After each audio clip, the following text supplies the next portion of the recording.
আসসালামু আলাইকুম এভরিওয়ান, আপনারা সবাই কেমন আছেন? আশা করি সবাই ভালো আছেন। তো আমিও অনেক বেশি ভালো আছি, কি বলবো, অনেকই বেশি।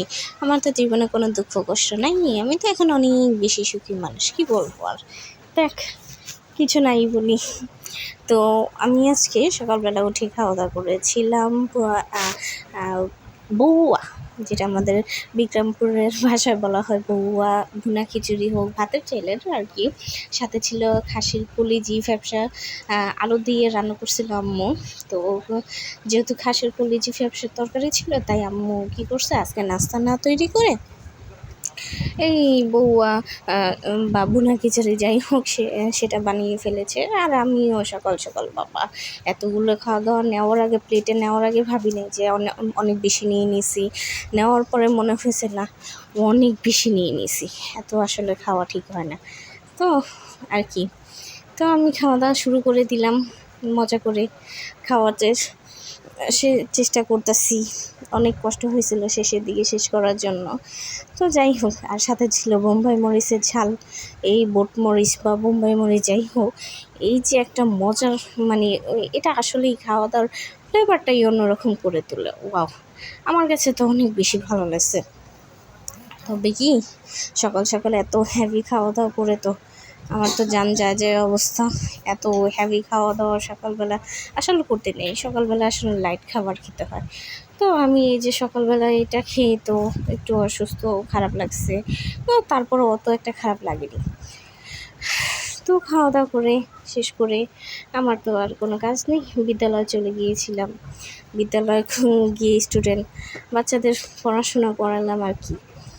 তো আপনারা যে যেখানে আছেন ভালো থাকবেন, সুস্থ থাকবেন, নিজেদের পরিবার আত্মীয় স্বজনদের ভালো রাখার চেষ্টা করবেন।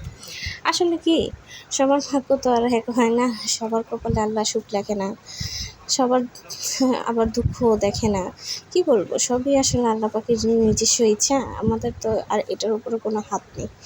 আমাদের শুধু একটাই কাজ, আল্লাহ বলছে তার ইবাদতের জন্য আমাদের তৈরি করছে, আমরা তার গোলাম।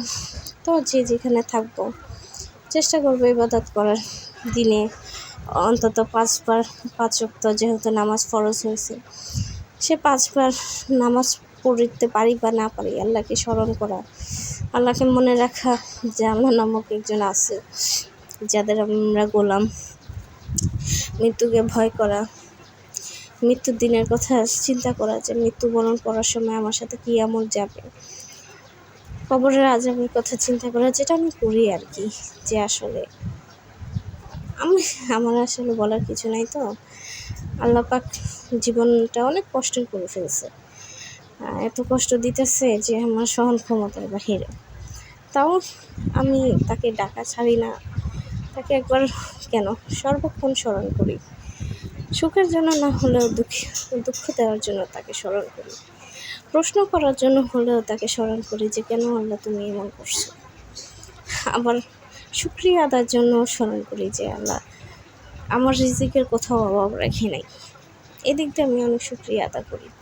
আমি যখন যেটা খেতে চাচ্ছি আল্লাহ আমার সামনে এনে দিতেছে, এই যে একটা নিয়ামত, আমি কি বলবো, অনেক রহমত আল্লাহ, যে আমি যে মুহূর্তে যে জিনিসটা খেতে চাচ্ছি আল্লাহ আমাকে সেটাই দিতেছে।